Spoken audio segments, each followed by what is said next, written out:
Hi guys, Robbie46 here. Now today we're going to be talking about MotoGP 17, which is still being made by Milestone and will be out later this year, probably around about June time, like all the rest of the games pretty much came out around that time as well. I've kind of put together a wish list, if you will, of things that I'd like to see added or improved in MotoGP 17. Now, I haven't put it in any particular order of preference or importance. I've just done a little list of things that I want added or improved in MotoGP 17. So let's start off with a really obvious one, number one, which is going to be improved graphics. Now, this coincides with the announcement that Milestone made when they released the teaser trailer for MXGP 3, stating that their games are going to be built using the Unreal Engine 4, which is huge news. It's something that I've definitely been asking for many years, because obviously, as we know, Milestone's own engine is very limited in what it can do. It's quite dated, so it is really great news that they're going to be switching to the Unreal Engine 4. Now with that is going to mean that the game is going to look better than ever. The lighting of the whole game is going to look better. The bike models, the details in the bikes themselves, because obviously the bikes have always been the stars of the shows in all of Milestone's bike games. We're going to be seeing track improvements, the environmental improvements, draw distance, details going on in the background, particle effects as well, especially when you go in the gravel or something. Maybe tyre smoke will be improved as well, even though obviously you only kind of do it when you do a burnout or a donut. So overall, the game should look a lot better than what it has done in the past. And that's definitely something that has been needed to be added to a lot of the Milestone's games. Like I said, their own engine that they've been using is very limited and very dated now, and hasn't really been up to standards when you compare it to other racing games on the market, such as Forza, Gran Turismo, Project Cars, stuff like that. So an improvement in graphics is definitely going to help the situation. Of course, better graphics doesn't always mean a better game. Obviously gameplay is going to come into that, but we'll talk about that in a little bit. Let's just talk briefly about frame rate now. Now, frame rate has always been a bit of a grey area with Milestone games, because most of the Milestone games run at 30 frames per second, apart from obviously on PC when people can get it up to 60 frames per second. The first ride was obviously really appalling on the Xbox One. The frame rate was really difficult to play with, but they've kind of been able to stabilize more or less the 30 frames per second, which is fine. But usually when you have a wet race or race at Qatar in MotoGP, the frame rate does suffer a little bit, but they have been improving that year by year. The thing is, it would be ideal obviously for the consoles to run at 60 frames per second, but Milestone have already announced and confirmed that MXGP 3 on consoles will be running at 30 frames per second, but it will be at 60 frames per second on the PC. So number two on the list is better sound. Now again, using the Unreal Engine 4, I'm going to be talking about the Unreal Engine 4 quite a lot in this video. That will bring with it better sound for the game, sound quality, engine sound, stuff like that.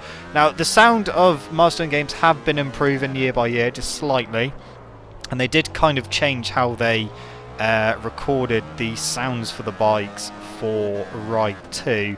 Actually, on some of the bikes they actually put a microphone on the actual exhaust of a bike to record the bike sounds. So hopefully they will improve yet again for the MotoGP bikes for all three categories, because it's something that the MotoGP games, the bike sounds have always kind of sounded almost synthetic rather than mechanical, if that kind of makes sense. So that they've sound relatively like what they should, but nowhere near as like ferocious or loud or anything like that. So I think with the new engine we will get better sound. Milestone also released a gameplay trailer for MXGP 3, two strokes trailer, and let me tell you, the sound sounds so much better. So number 3 is going to be better physics. Now, as with all the games, they've been improving year by year with the physics. Obviously, with the Unreal Engine 4, they're going to have a lot more power to play with. The Unreal engines have always been really, really good with in-game physics, and hopefully that will transition into a racing game really well. Something that has kind of been bugging me for the past few games is the rumble strips. Like coming out corners, if you're just watching any race, like ever, in any bike category really, when they run wide out of a corner to like on a straight or something, they will use the edge of the track and the rumble strip just to get the best exit possible. But trying to do that on the MotoGP games, especially the more recent ones like Valentino Rossi the game, not as bad as MotoGP 15. In MotoGP 15 you went on the curb and your bike was bouncing fucking all over the place like a massive pogo stick. The rear would come up so you get no drive on the floor, and then your front would come out. It would just be horrible. So I'm hoping that the improved physics will fix that as well, so we could actually use rumble strips and curbs and stuff like that better. Obviously you don't want to be on the curbs all the time, especially on the inside of a corner, but hopefully the improved physics will improve that.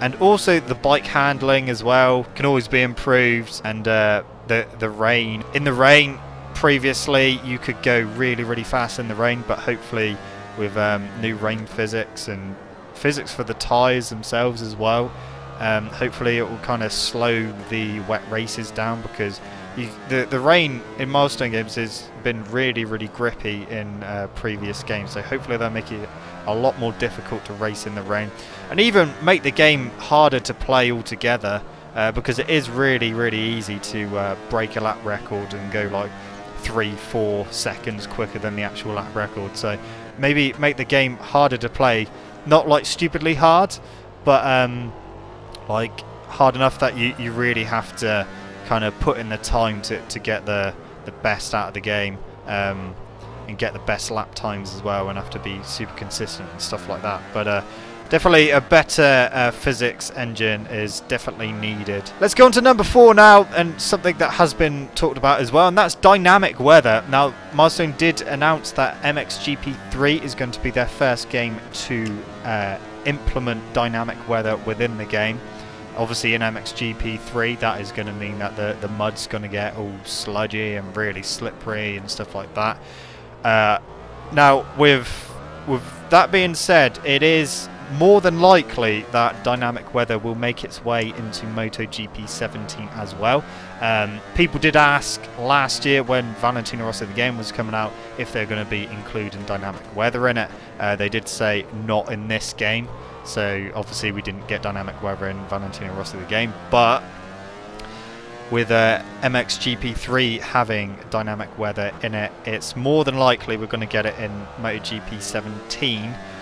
And that's going to be really interesting, because I don't think, if you do like a 3-lap race, I don't think you should be able to have dynamic weather selected, because there wouldn't be no point. Because say it's dry on the first lap, it starts raining on the second lap, there's no point going into the pit, because you just as well stay out, and if everyone else goes into the pit then you're going to win anyway.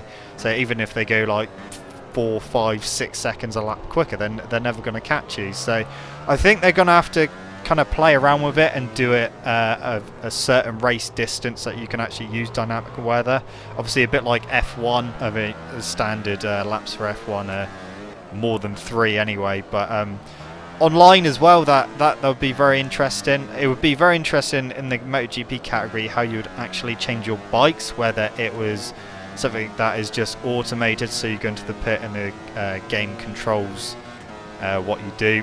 I hope they don't do that, because it would be really good to actually have to go into the pit yourself, maybe put the rev limiter on, and then have to like put your brakes on within a certain marker to stop in the exact place that you need to jump off your bike onto your other one. It would be a lot better if you could do that manually. Obviously they could have assists in the game for people who don't necessarily want to do that, and the game can do it for them, but it would definitely be something that manually would be quite a lot of fun, especially online if you're doing a really long race, like say we're doing league racing and we've got dynamic weather on in every single race. That's going to like throw the cat amongst the pigeons, and it's going to really throw up the racing. And I think that is something that obviously we've seen in real life. It really creates some really exciting races. So it's definitely something that hopefully will be in the game, but it's just the way they go about it. It's going to be interesting to see what they actually do with it. But on to number 5 now, better collision model. Now it's something that, along with another point we'll make in a minute, collisions have always been a bit iffy in bike games. A lot of the time, if a front wheel touches a rear wheel in real life, 9 times out of 10 the front wheel is going to wash out and lose. But on a few or most of the games, it seems to be the other way around. It seems to be very, very easy. Even like the lightest of touches can cause someone to crash. So maybe make the collision model a bit more lenient. So obviously you don't want people barging into everyone in every single corner, or using people as a berm to get around corners quicker. But just make it a bit more lenient. And obviously, especially online, the collision model isn't that accurate, because with lag as well, like you can hit someone but not actually hit them, if you see what I mean. Because obviously with lag and connection issues and stuff, you kind of sometimes take people out with not actually hitting them on your screen, but you hit them on their screen, and it's a bit annoying. But yeah, that's definitely something that needs to be improved. Number 6 is going to be something that we spoke about just a minute ago, and that's going to be better online stability and connection. Obviously, online races on all milestone games are 12 people per lobby, which is fine. I mean, it would be nice to have like a full grid of riders. However, I think that that would really affect with the connection of the game itself, and really throw lag even worse into the action. But if they stick with 12, that's fine. But it would be really nice to have some really decent dedicated servers, so that lag isn't too much of an issue. Of course, you're still going to get lag every now and again. You get it in every single game that you can play online, just purely down to people's own internet connections and speed and stuff like that. So lag is never ever going to go away, but it definitely needs to be improved, because online stability is a bit iffy sometimes, with people dropping out, losing connection for no reason. Obviously, I did speak briefly about in the collisions thing with when you get really bad lag, you have people like bunny hopping all over the track, sliding everywhere, and like taking people out, but they're not actually taking them out. It's just a lag that's doing that. It's like in the last league race, on the first lap going into the chicane at Almeria, on one person's screen I was in front of them going into the chicane, but on my screen I was behind them. So it's a bit, you know, unstable, but a better improvement would mean better racing. Obviously less lag would mean better racing as well, and with improved collision model and less lag, that would be super great. And I think that it would probably not only improve the online community, but I think that more and more people will come and play it, because in the past people maybe get put off quite a bit by the lag. So yeah, that's something that would be very, very important to actually have in the game. Now, number 7 is going to be something for people who mainly play single player, like career mode or just any sort of single player, and that is going to be harder AI. Now, the AI in the MotoGP games, the ride games, stuff like that, the AI have been pretty piss poor, really easy to beat, even on the hardest setting, with all the assists turned off. And starting at the back of the grid, it is still pretty easy to kick their asses and go on to win the races. Now, the AI as well don't have any spatial awareness. Now, I know it's going to be quite difficult to get some computer AI to have spatial awareness, but on MotoGP games, the riders pretty much ride around on rails, occasionally making overtakes. But when they make overtakes, they don't do it in a way that they make sure they get past safely. They just go alongside him and then just lean into the corner, whilst the other one on the outside leans into the corner and just slowly drops back a little bit. Or they brake a bit later. They seem to be able to brake a bit later than players in some corners anyway, and still get the bike stopped. But I have had it quite a few times where they've gone straight into the back of me and made me crash, which is fucking annoying. Or you go into the back of them because they brake too early. It's kind of quite inconsistent with their braking and stuff like that. So even if Milestone put in another difficulty level after realistic and call it like legendary or something, because like I said, realistic is really easy still. I know that they did bring out a patch in Valentino Rossi the game to make the AI quicker, which they did make them quicker, but they're still pretty easy to beat. So if they can make them quicker altogether, and something that I spoke about earlier as well, maybe making the game harder to play, so that it's not so easy to break lap records and that.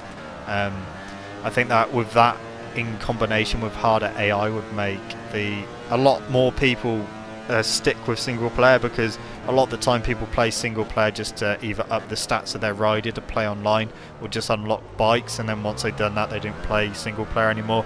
I tend to play single player quite a bit, just to, you know, learn the game a bit more and stuff like that, and obviously I still play online as well, but with more of a challenge posed in single player, it would definitely keep people interested for a longer period of time. So let's go on to the next point now, which is number 8, and that is going to be lobbies.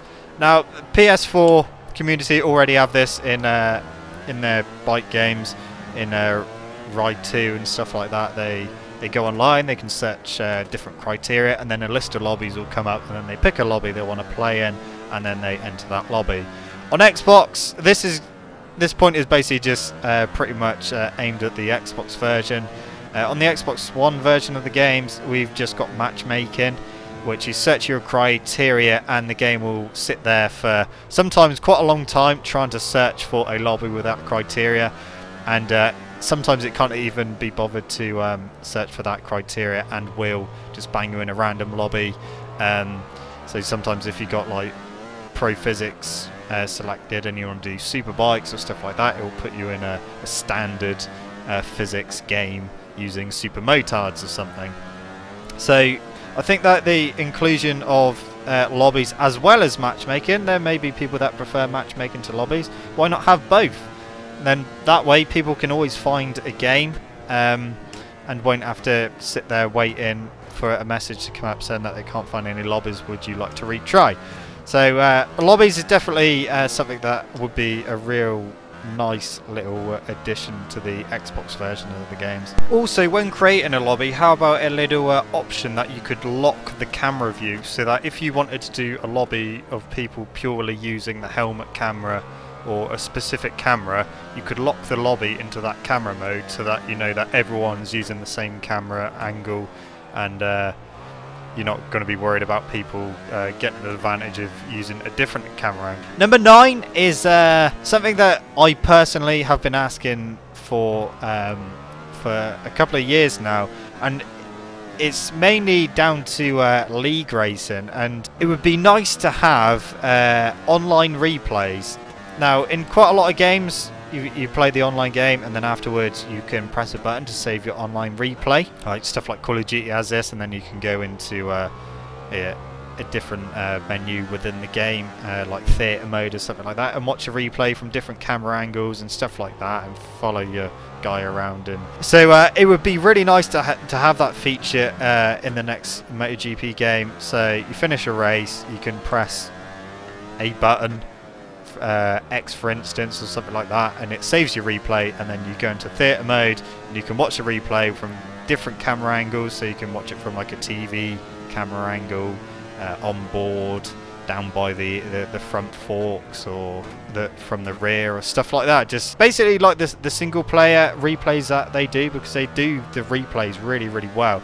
And for league racing, it would definitely, the videos that I do, even better, because it's all well and good just showing like my perspective. Obviously I rely on other people to record their points of view as well and put them in the video when I can, but with the TV replay different camera angles, I could just record the replay and then just pick different camera angles throughout the race and switch between riders as well. That will obviously won't have to rely on other people to record it as well. Just do that and we can literally go to every single person in the race and put it in the video. So that's kind of something that is more my personal taste than anything, but I think it would be nice to have online replays in general, not just for that reason, but because obviously people might have a really good race online and then they can show it from different angles and stuff like that. But or maybe someone done a really good pass on them and they're wondering how they done that, then they can go and look at the replay and see, oh yeah, that's how they done that. Number 10 is going to be the improved anti-cheat system. So Milestone released an anti-cheat system as an update in Ride 2. Now this is a really good system. It does have its flaws, which I'll talk about in a sec. So this is basically to stop people cutting corners or taking an advantage of like going on the grass, using the AI as berms and stuff like that. So like I said, there are flaws in it. Like if you get hit by someone, it does invalidate your lap so that your lap doesn't count. And if you hit, say, the AI, even very lightly, it will invalidate your lap as well. It's something that I know it's going to be hard to try and stop that from happening, because I don't think you should be penalised if someone hits you.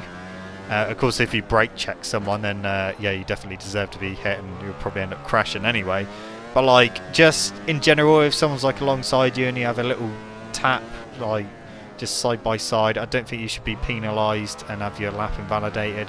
Also, sometimes using the curb seems to invalidate your lap as well, or lightly kissing like the edge of the grass as well seems to invalidate your lap. But also, I don't think there's something that has been bugging quite a lot of people for many years. When you crash, if your bike slides across the corner, you shouldn't then get a time penalty on top of your crash penalty, because obviously you've crashed, you've lost time. So you shouldn't really be getting any more time added to that, because obviously when you're down, you've got no control of your bike, so you don't know where it's going to go. It's just going to go in the distance somewhere. And you're not cheating because you're not attached to your bike, so I don't think you should be penalised for crashing and then your bike sliding across a corner. If anything, the game should kind of, when it respawns you, it should respawn you where you crashed, not a little bit further up the road, because that's kind of what it does at the moment. So if it respawned you pretty much where you crashed, then there's no reason to give you a penalty as well as the time that you've lost from crashing. Obviously the easy thing is don't crash, but it happens occasionally, and sometimes you get penalised for it twice, which is fucking annoying. But yeah, an improved anti-cheating system would be really great. Obviously when they first announced it or put it into Ride 2, it did have its issues with the penalties not actually staying with you for the race. And finally, point number 11 is going to be more older tracks. In Valentino Rossi the game, we got a few older tracks like Estoril, Welcome, and the old Assen and stuff like that. So it was a really nice little bonus to have some older tracks in there along with older bikes. So maybe a few more older tracks would be a nice welcome. Stuff like Suzuka or Paul Ricard. Some really nice old tracks that they don't obviously go to now. But it would be a nice little inclusion into the game. Because obviously MotoGP 17 isn't going to have any of the rallying and stuff like that in it. But more tracks would be a very nice little addition to what they've already got. So that's pretty much it, guys. That wraps up my little wish list, or long wish list. Let me know what you think in the comments. Let me know what you want to see added or improved to the game. I hope that I've covered pretty much everything in this video, but may have missed one or two things out. But yeah, like I said, these are my opinions. So anyway, guys, that's it from me. Thank you so much for watching. Don't forget to leave this video a like if you enjoyed it. It really helps. Subscribe to the channel for more content, and I shall see you guys in the next video. See you.